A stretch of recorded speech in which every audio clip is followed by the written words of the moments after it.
nuestros vecinos franceses que inventaron esto de la democracia moderna, que hicieron la revolución de la Ilustración, la Revolución Francesa, que tomaron la Bastilla y que nos llevan unos cuantos siglos de adelanto, pues tienen esa costumbre de que cuando un gobierno no saca los presupuestos, pues tiene que dimitir.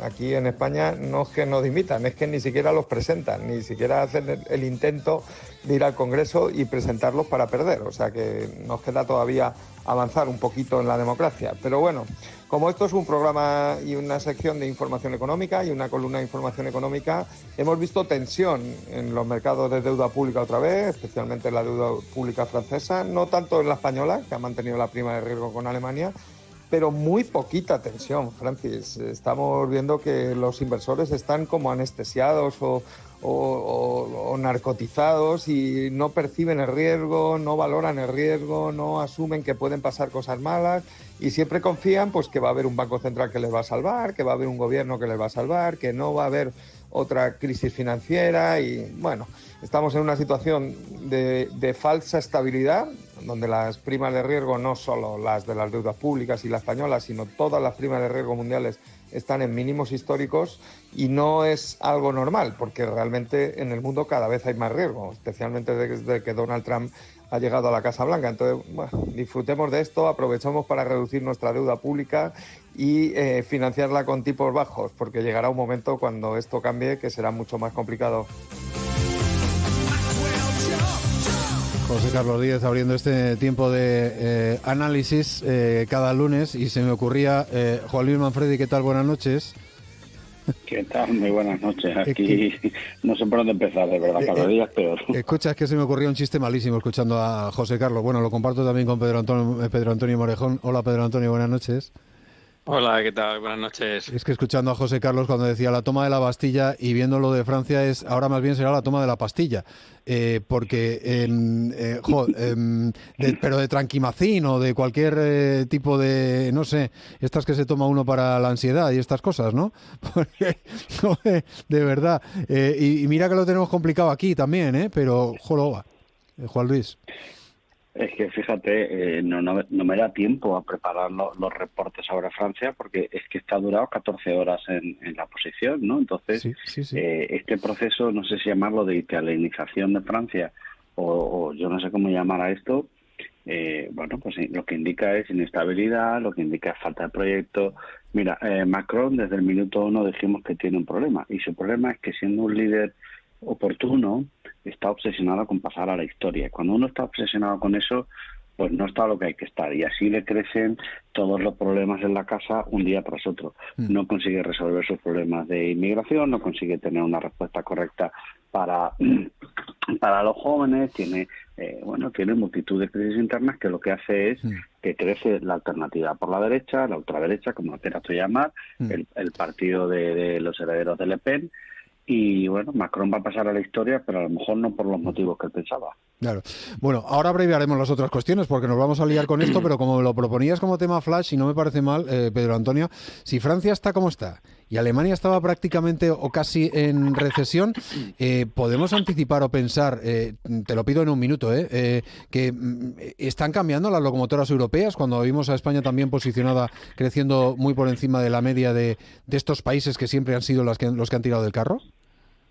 Bueno, efectivamente España ha mejorado su posicionamiento cuando se va al Reino Unido, pero lo cierto es que por peso específico, por masa laboral, por tecnología, por industria, las dos locomotoras europeas, lo que está al frente del tren está Alemania y Francia.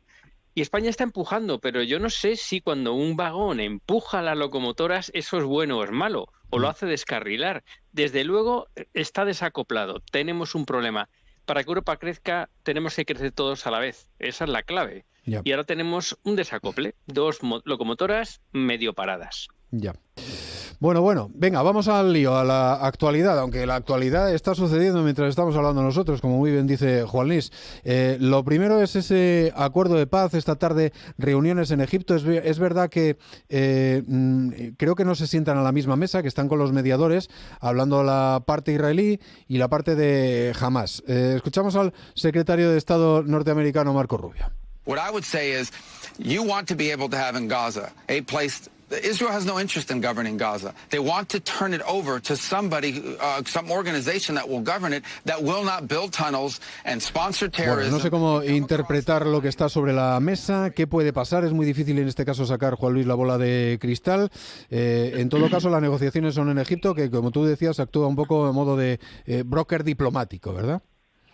Bueno, pues mira, acuérdate que hace 2 o 3 semanas Israel bombardeaba a Qatar, con lo cual teníamos bastante claro que el broker no era Qatar, a pesar de su oposición constante, ¿no?, para ser considerado el gran actor o el gran tapado, ¿no?, detrás de Arabia Saudí, para poder gestionar estos asuntos diplomáticos, ¿no?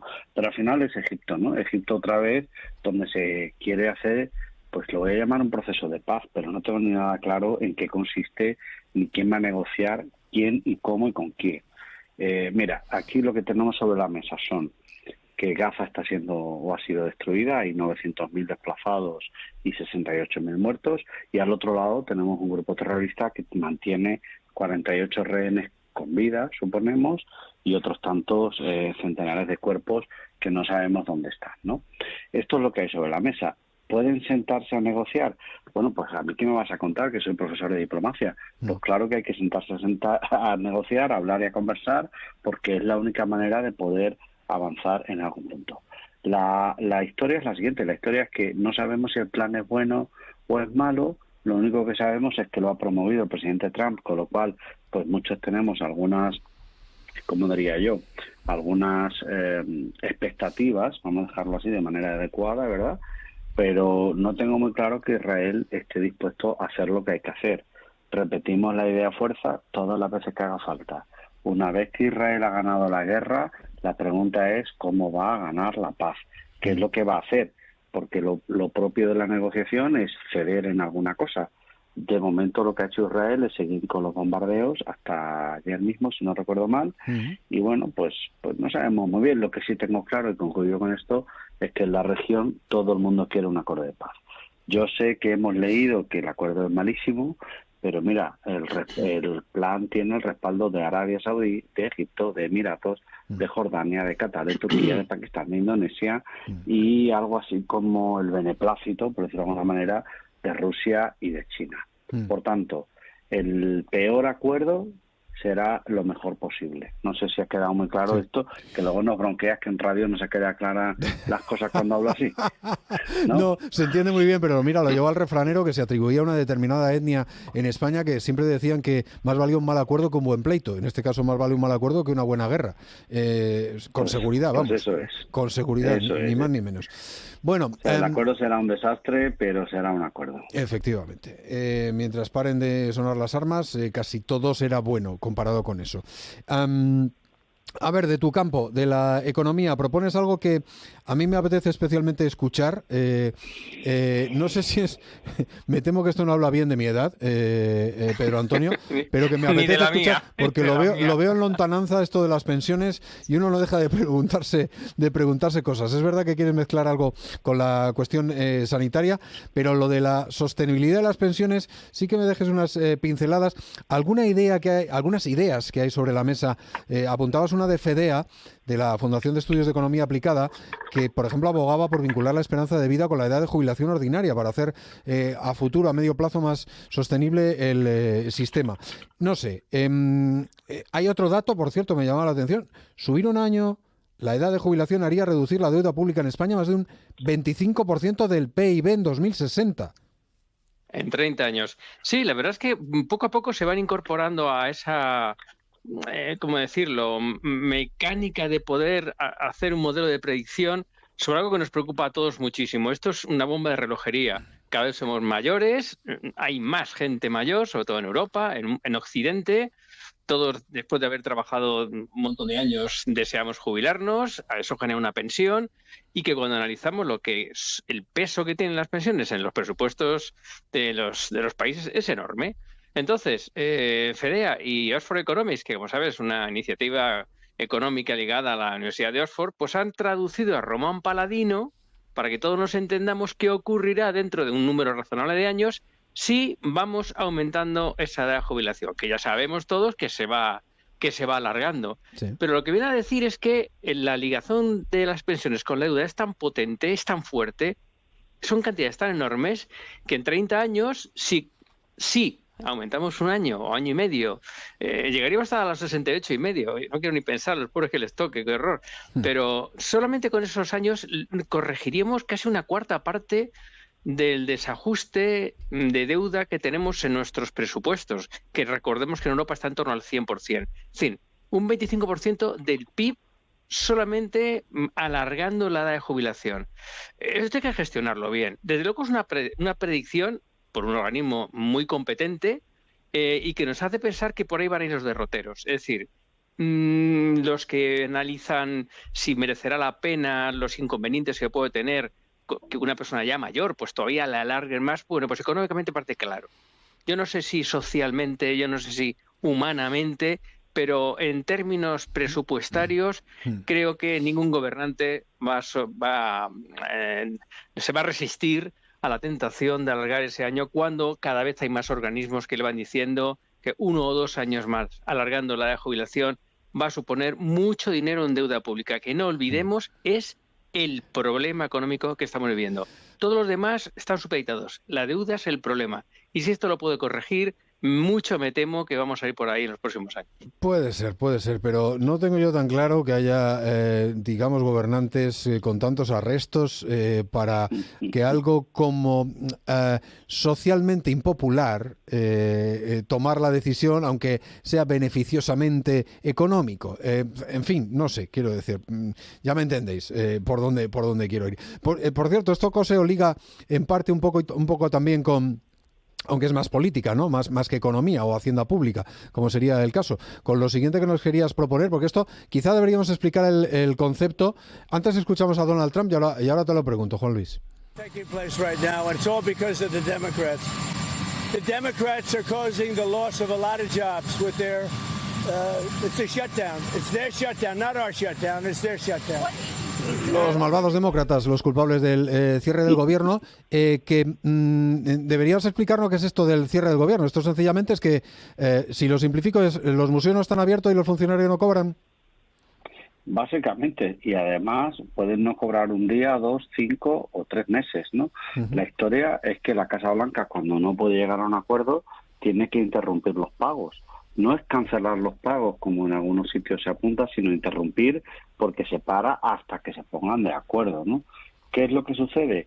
Pues que, que estos no pagos, digámoslo así, perjudican a los gobernadores de los estados demócratas, donde en 16 estados van a tener cierres temporales, es decir, gente que se va a su casa y no pueden operar. ¿Qué hay detrás de esta conversación? Bueno, pues lo que hay es una conversación sobre impuestos, deuda pública y tamaño de gobierno. Claro, después de, digamos, los excesos de COVID, ¿no?, donde hubo mucho gasto en multitud de cosas, lo que ahora tenemos en Estados Unidos es una deuda que alcanza unos números gigantescos, 37.9 trillones, que no sé si Pedro Antonio nos lo podrá traducir a las cuentas, ¿no? En campos de fútbol, ¿no? Es lo que necesitamos, ¿no? Pues ¿cuántos campos de fútbol son? Pues muchísimos, ¿no? Y eso no hace más que crecer. No es un problema de los demócratas, es un problema del estilo de gobierno de los Estados Unidos, de su relación con los impuestos, del gobierno bastante pequeño, digámoslo así, y su incapacidad de asumir otras cuestiones. ¿Qué es lo que dice el trumpismo? Que el cierre del gobierno es culpa de los demócratas, 2 puntos, o sea, la sanidad pública es carísima, los subsidios que aprobó el presidente Obama son insostenibles y programas como el Medicaid, que es algo parecido a un seguro universal o algo parecido, pues esto hay que quitarlo. Esto cabe en la mente de un norteamericano que es liberal en lo económico hasta las trancas, y bueno, justifica que esto no tenga un peso muy elevado en la política de los republicanos. Pero bueno, veremos cuánto puede durar. Yo te anticipo que no va a ser un final rápido porque no hay ganas de tener un acuerdo. Otra vez necesitamos aire diplomático. Bueno, veremos. Me ha parecido leer de algún lado, pero ya sabes que esto puede estar pasando mientras estamos hablando, que decía Trump que no puede durar mucho. Claro, entiendo que está expresando un deseo. Claro, a él no le conviene, ni a él ni al país, pero no puede durar mucho. O no sé si decía no puede o no va a durar, que a lo mejor ahí estaría el matiz, pero ahora lo busco y te lo digo. Venga, cortina musical. Hoy clásica, muy reconocible la que nos propone Pedro Antonio.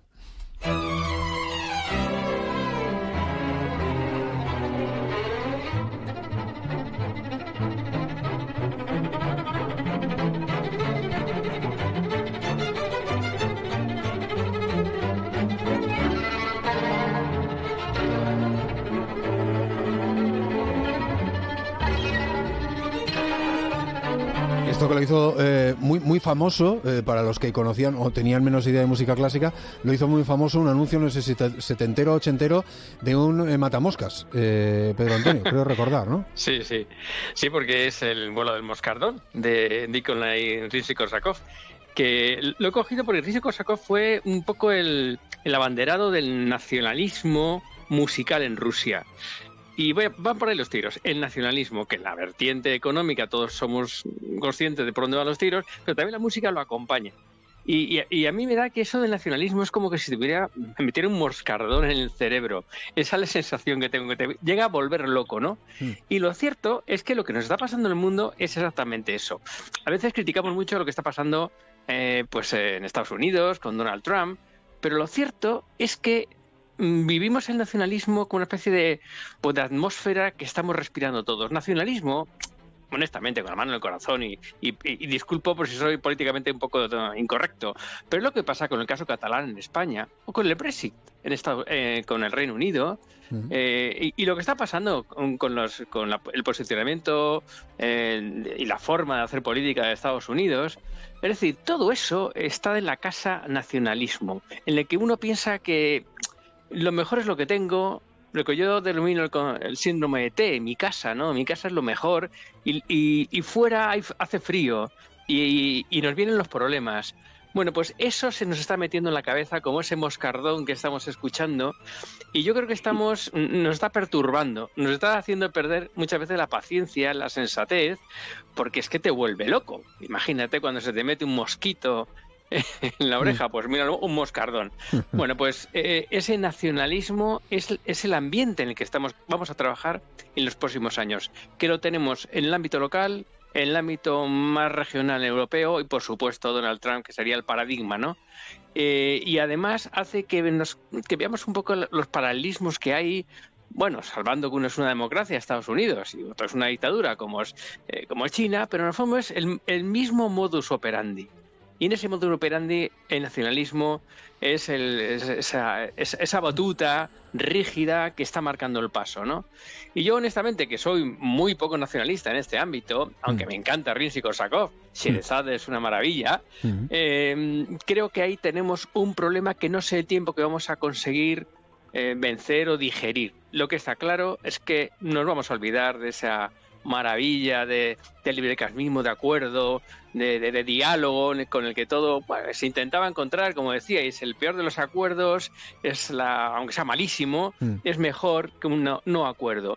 Pero cuando ese nacionalismo lo impregna todo y vemos que lo está impregnando todo, dificulta enormemente que aparezca lo que caracteriza al ser humano, la capacidad de hablar y de dialogar. Y además el error demostrado de que la creencia esa, errónea, insisto, de que el proteccionismo hace mejorar tu economía. Diríase que está demostrado que no es así, ¿no? Fíjate que eso lo piensan los países en vías de desarrollo. Todas estas medidas proteccionistas son típicas de un país subdesarrollado que quiere protegerse. Pero tú fíjate, ¿quién demanda altos grados de proteccionismo? Bueno, pues regiones ricas dentro de un país, Cataluña, países ricos dentro de una área geográfica, el Reino Unido, y el país más poderoso del mundo. O sea, no lo demanda un país que está con lógica intentando proteger una industria naciente, ¿no? Lo demandan los brazos fuertes, ¿no? Los que consideran que esto de ayudar al prójimo no es un tema negociable económicamente hablando, ¿no? Sí. Bueno, pues eso es lo que vivimos ahora y bueno, pues lamentablemente, según mi punto de vista. Estaba buscando, Juan Luis, esto que te decía y he encontrado, dos titulares, ninguno en el sentido que te decía de va a durar poco o debe durar poco, pero sí metiendo presión en el pulso. Mira, 2 titulares de Bloomberg de hace 3 horas. Trump presiona a los demócratas y amenaza con despidos si no aprueban el gasto. Dice que los despidos, abre comillas, dependerán de los demócratas. Despidos masivos comenzarán si no aprueba la ley de gasto. Y ojo a el secretario de Transporte de Trump sugiere que el cierre del gobierno puede comprometer la seguridad aérea a partir del domingo. Afirma que los controladores aéreos, que deben trabajar pero verán diferido el cobro de sus sueldos, pueden estar desconcentrados o cansados por tener que hacer otros trabajos para pagar facturas. Bueno, ¿qué quieres que te cuente? La respuesta es que el Senado se reúne otra vez de nuevo a ver si consiguen llegar a un acuerdo, pero no hay una agenda para votar esta semana, con lo cual ya puede presionar al presidente lo que quiera, que no hay espacio para esto, ¿no? Date cuenta de que estamos hablando de 750.000 trabajadores federales, ¿verdad?, que se quedan sin paga. ¿Esto incluye al ejército, Juan Luis? No. Vale. Incluye solo a trabajadores tipo, pues esto que mencionaban, ¿no? Los controladores aéreos, los museos, algunas escuelas, bueno, por ahí van los tiros. Bueno, la idea es que antes del 14 va a ser muy difícil que esto se apruebe, con lo cual por lo menos una semana vamos a tener tiempo para la conversación. Pero vamos, ya sabes que Trump tiene su película, en el corte que escuchábamos antes, está muy preocupado por el shutdown y acaba ese corte de 20 segundos hablando de que van a inaugurar una nueva sala de baile. O sea, es así de centrado, sí. De centrado, es decir, es que no sabes con quién estás hablando y de repente te cambia el tema de golpe, con lo cual, dicho esto, el 14 puede que haya votación y por tanto acuerdo. Lo políticamente incorrecto no os lo hago decir a vosotros, ya lo digo yo, como las maracas de Machín. O sea, es que no se puede definir de otra manera. Bueno, venga, lo último, la recomendación cultural de hoy, dale. 6 ans à Damas. C'est ça. Je présente Guillaume de Bailly, que vous connaissez mieux sous le nom de Malotru. Vous avez été amené à rompre certaines relations assez fortes. Comment on fait pour gérer ça? Una serie francesa que se llamó de Bureau, ¿no? Dices que es una de las mejores series probablemente de la historia de la televisión francesa, Juan Luis. Sí, no solo lo digo yo, sino que lo leo en multitud de críticas y de espacios como, insisto, la mejor serie de la historia en la tele francesa. Es que a mí me parece fascinante. En España se tradujo como Oficina de Infiltrados y se emitió en una plataforma de esa de la que usted me habla, ¿no? Te digo de qué va rápidamente. Va de un agente de inteligencia que se llama Malotru, que vuelve a casa después de años de trabajo en Siria. Y aquí, a la vuelta a Francia, pues se encuentra un país que no reconoce, unos colegas que a lo mejor no lo son tanto, y, como siempre, la política metida hasta las cejas. ¿Por qué la traigo esta semana? Porque, mira, yo creo que cada vez más vamos a ver más y más series y más información sobre espías, sobre espionaje, sobre inteligencia. A lo mejor no son como el Doctor Clouseau ni nada por el estilo, sino que tienen otra pinta, pero te aseguro que donde hay lucha de poder, donde hay esta gran competencia entre China, Estados Unidos, Rusia, Irán, Corea, donde hay esto, desde luego va a haber espías haciendo su trabajo. Veamos la serie que vamos a disfrutar. Espías de Bureau, sí señor. Pues nada, la tendremos presente. Lo que pasa es que nos ponen muchas tareas y no nos da tiempo de semana en semana, y aunque las apunte, hay lista de espera para ver tantas cosas. Ahora que me he comprado, fíjate qué lectura más sencilla, el último de Pérez Reverte del Capitán a la Triste. Eso es lo que tengo ahora mismo encima de la mesilla. Pues haces muy bien. Buen gusto. Que eso es como leer Asterix, para mi gusto. O sea, es una auténtica maravilla. Lo lees y te lo tragas como un pavo, sin pensar. Me encanta. Bueno, venga, aquí lo vamos a dejar, que queda un minutito y medio para las 10. Pedro Antonio Morejón, Juan Luis Manfredi. Gracias a los dos. Un abrazo, buena semana. Venga, un fuerte abrazo a todos.